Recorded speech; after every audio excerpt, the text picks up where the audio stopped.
Hello friends, welcome back to my channel.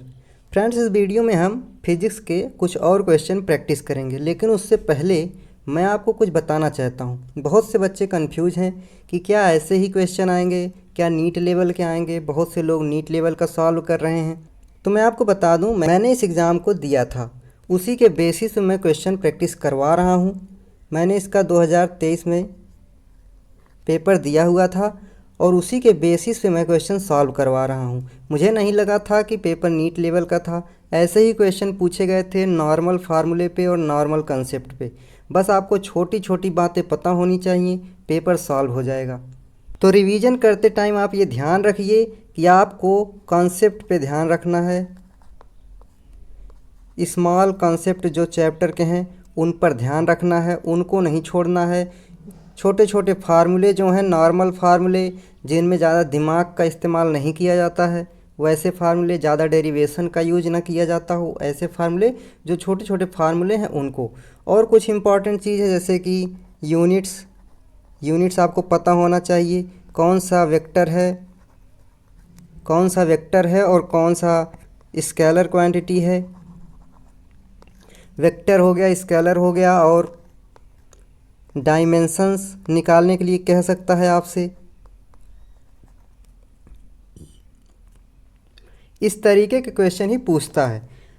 बहुत ज़्यादा numerical नहीं पूछता, 2 से 3 न्यूमेरिकल आते हैं मैक्सिमम। वो भी एकदम छोटे छोटे फार्मूलों पे बेस्ड रहते हैं। थोड़ा बहुत पेपर में चेंज हो सकता है, लेकिन पेपर का पैटर्न अचानक से नहीं बदलता है। तो चलिए हम अपना क्वेश्चन स्टार्ट कर लेते हैं। Light is made up of tiny particles called. कह रहा लाइट छोटी छोटी पार्टिकल्स का मिलकर बना होता है। उन पार्टिकल्स को हम क्या कहते हैं? एटम्स तो नहीं कहते हैं। Neutron, positron and photon. हाँ, तो फोटॉन कहते हैं। लाइट टीनी पार्टिकल्स का बना होता है, हम उनको फोटॉन कहते हैं। मतलब जो लाइट हमारे ऊपर गिरती है, कोई भी किसी भी तरीके की लाइट हो, सन से लाइट आ रही है, वो फोटॉन के रूप में आती है। इसीलिए लाइट की एनर्जी जो हम निकालते हैं वो निकालते हैं E=Nhν। n जो होता है ये फोटॉन का नंबर होता है, number of photon. Next question देखते हैं हम। Where is the image of an object formed. कह रहा है कि इन द ह्यूमन आई। कह रहा है कि ह्यूमन आई में चित्र कहाँ पर बनता है, किस चीज़ पे बनता है। जैसे कि आई के पार्ट होते हैं, कॉर्निया, लेंस, रेटिना, प्यूपिल, तो कहाँ पे इमेज बनता है। तो मैं आपको बता दे रहा हूँ, ह्यूमन आई का जो इमेज फॉर्मेशन होता है, वो रेटिना पर होता है। और इसके पहले मैंने एक क्वेश्चन पिछले वीडियो में कराया हुआ है कि ह्यूमन आई किस तरीके का इमेज बनाती है। तो ह्यूमन आई इन्वर्टेड इमेज बनाती है और रियल इमेज बनाती है। इसका आंसर हो जाएगा रेटिना। नेक्स्ट क्वेश्चन हम देखते हैं। The process of separation of white light into its different colours is called. कह रहा है कि एक जो वाइट लाइट होती है, मान लीजिए सन से कोई रे आ रही है, उसको हम वाइट लाइट कहते हैं।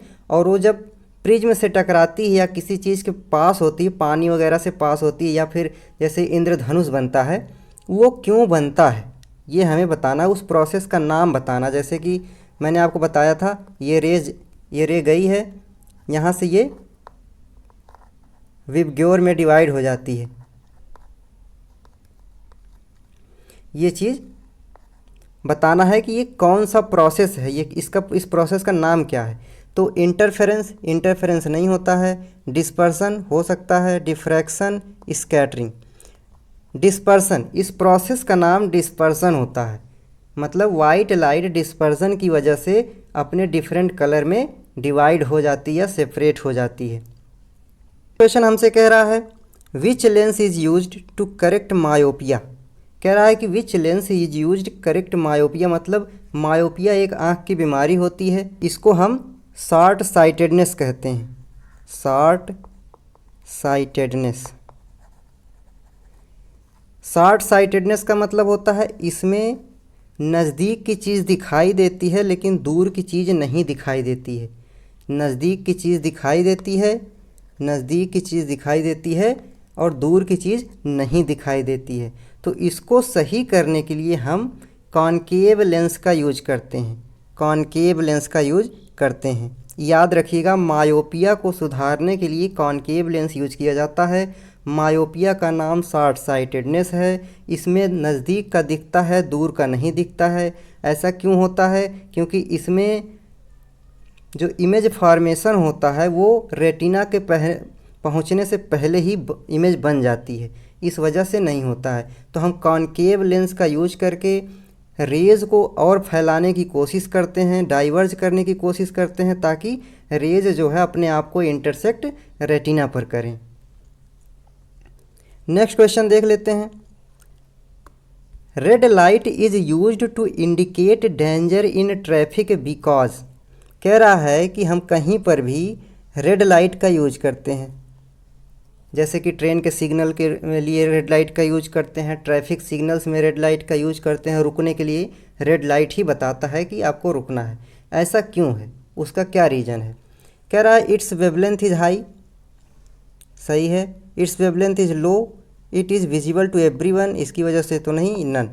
तो हम इसलिए यूज करते हैं रेड लाइट को क्योंकि इसका वेवलेंथ हाई होता है। मैंने आपको पिछली वीडियो में बताया हुआ है कि हम कैसे निकालेंगे वेवलेंथ और फ्रीक्वेंसी को। इस तरीके से हम विबग्योर लिख लेते हैं और ये तीर बनाते हैं। ये तीर बताता है हमें, ये तीर क्या बताता है कि फ्रीक्वेंसी बढ़ रही है। जिधर निशान है तीर का, इधर फ्रीक्वेंसी बढ़ रही है, फ्रीक्वेंसी या न्यू इधर बढ़ रहा है। और जिधर फ्रीक्वेंसी बढ़ती है उधर वेवलेंथ घटता है, यानी कि वेवलेंथ जो है, वेवलेंथ की बात करेंगे अगर हम, तो ऊपर की तरफ बढ़ेगा। तो सबसे ज़्यादा वेवलेंथ रेड लाइट का होता है। रेड लाइट का वेवलेंथ ज़्यादा होने की वजह से इसका डिस्पर्सन कम होता है, ये बहुत कम फैलता है, स्कैटरिंग इसकी बहुत कम होती है। और जिस लाइट की स्कैटरिंग नहीं होती है वो हमें एक जगह पर पॉइंट के रूप में दिखाई देता है, इसी वजह से हम रेड लाइट का यूज करते हैं। नेक्स्ट क्वेश्चन कह रहा है what is hydrogen bomb based on the principle of, कह रहा हाइड्रोजन बम को बनाने का प्रिंसिपल क्या है, हाइड्रोजन बम किस प्रिंसिपल पर काम करता है। तो हाइड्रोजन बम जो है न्यूक्लियर फ्यूजन पर काम करता है, न्यूक्लियर फ्यूजन पर। मतलब फ्यूजन का मतलब कई चीज़ों का मिलना, इसमें कई न्यूक्लियर एक दूसरे से मिलते हैं और दूसरा एटम्स या मॉलिक्यूल बनाते रहते हैं, तो न्यूक्लियर फ्यूजन। और ये क्या होता है? अनकंट्रोल्ड न्यूक्लियर फ्यूजन होता है, अनकंट्रोल्ड न्यूक्लियर फ्यूजन होता है, मतलब इसका कोई कंट्रोल नहीं होता है। ये तेज़ी से एक दूसरे से फ्यूजन करते रहते हैं और अपने आप को बढ़ाते रहते हैं। नेक्स्ट क्वेश्चन है best conductor of heat is, कह रहा है हीट का बेस्ट कंडक्टर कौन सा है। हीट को उष्मा कहते हैं हिंदी में। हीट का बेस्ट कंडक्टर जो है वो मरकरी, वाटर, बेंजीन और इथेनॉल। तो मरकरी है। मरकरी आप देखे होंगे जिसको पारा कहते हैं, Hg से दिखाते हैं इसको हम, इसका सिंबल Hg है, इसको पारा कहते हैं। थर्मामीटर में इसीलिए यूज किया जाता है क्योंकि ये सबसे बढ़िया कंडक्टर है हीट का। बहुत तेज़ी से हीट को बता देता है कि कोई चीज़ हीट है या नहीं, या कितना हीट है। और यही क्या है, मरकरी को मैंने आपको बताया हुआ है, ये लिक्विड होता है एट रूम टेम्परेचर।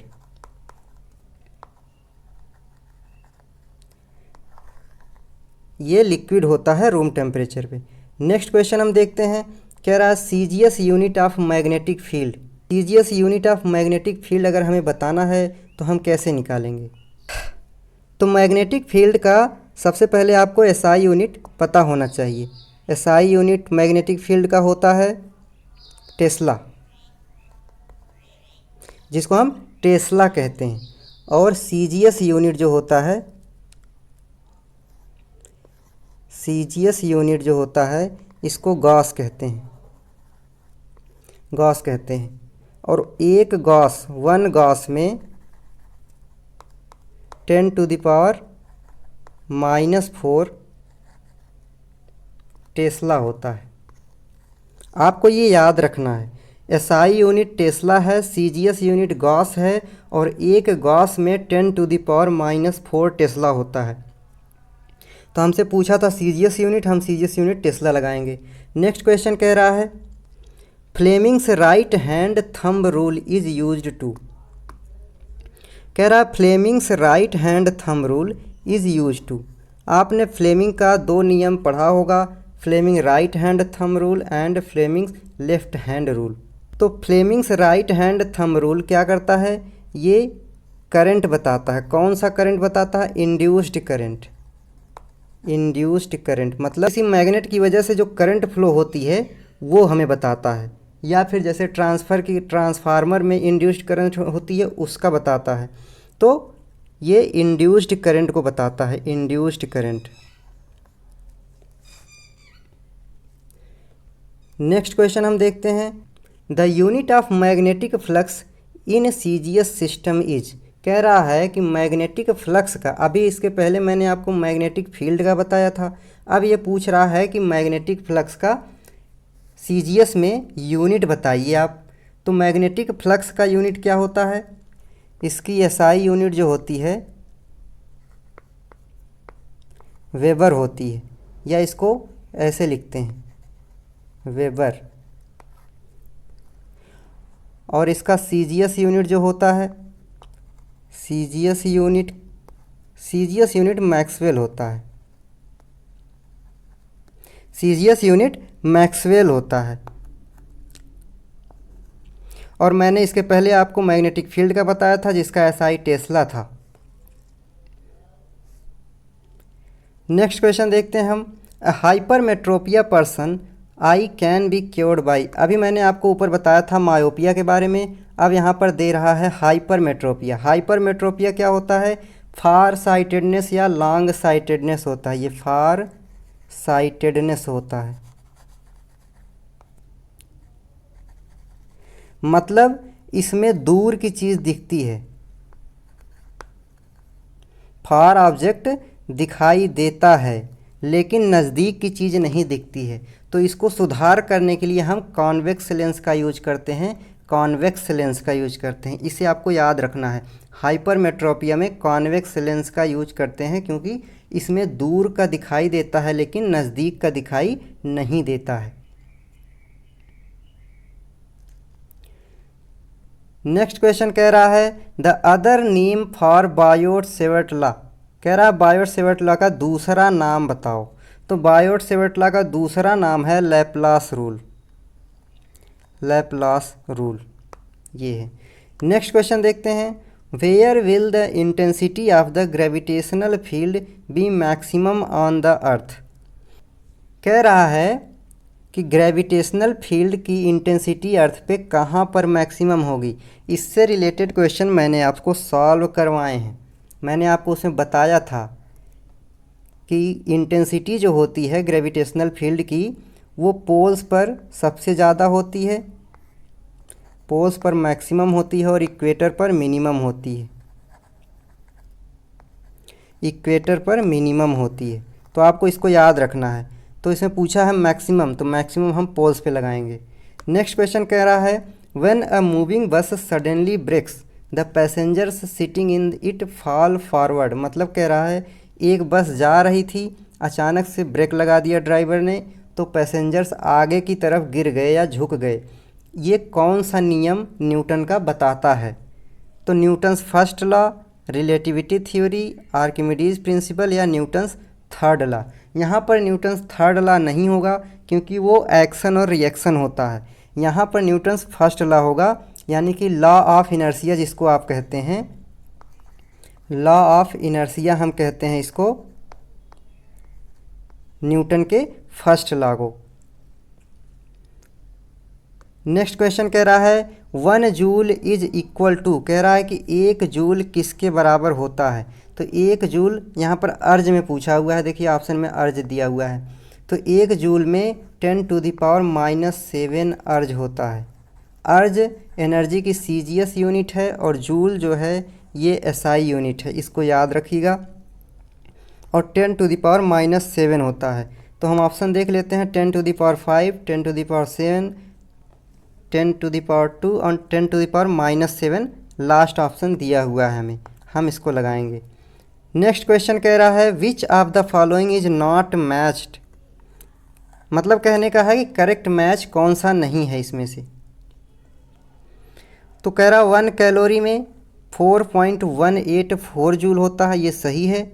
ये जो मैंने लिखा है इसको आप पूरा याद कर लेंगे तो ये और भी अच्छा होगा आपके लिए। पूरा ऑप्शन जो है ये एक कभी भी पूछा जा सकता है। 1 watt hour is equal to 3.6 mega joules, ये भी सही है। 1 वाट आवर में 3600 जूल्स होते हैं, 3600 जूल होते हैं। मेगा जूल का मतलब 3.6 को 1000 से मल्टीप्लाई करेंगे तो यही आएगा, 10⁻³ करेंगे तो 1 किलोवाट आवर में 3.6 इंटू 10⁻6 जूल, ये तो मैंने आपको कई बार बताया हुआ है। 1 अर्ज इज इक्वल टू 10⁻⁻4 जूल। अभी ऊपर वाले क्वेश्चन में मैंने कहा 10⁻⁻7 जूल होता है, यानी कि ये गलत है। आंसर हमारा 4th वाला हो जाएगा। नेक्स्ट क्वेश्चन हम देखते हैं, where can sound waves not propagate. कह रहा साउंड वेव कहाँ पर नहीं चल सकती हैं। इन सॉलिड चलती हैं, in hydrogen, in oil and in vacuum. Hydrogen में चल लेंगी, स्लो चलेंगी लेकिन चलेंगी, ऑयल में चलेंगी, वैक्यूम। जो साउंड वेव होती है वो वैक्यूम में नहीं चल पाती है, बिना एयर के वो नहीं चल पाएगी। इसीलिए हमें मून पे कोई भी आवाज़ सुनाई नहीं देती है, वहाँ पर हमें मशीन्स का यूज करना पड़ता है अपनी आवाज़ एक दूसरे तक पहुँचाने के लिए। तो इसका ऑप्शन डी हो जाएगा। नेक्स्ट देखते हैं, examples of transverse wave are. कह रहा है एग्जाम्पल्स ऑफ ट्रांसवर्स वेव।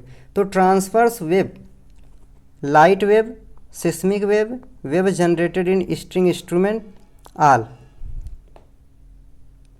इसका आंसर हो जाएगा A. Transverse wave light wave होती है और लॉन्गिट्यूडनल वेव जो होती है, लॉन्गिट्यूडनल की अगर बात करें तो ये साउंड वेव होता है, साउंड वेव। नेक्स्ट कह रहा है व्हाट इज हुक्स लॉ।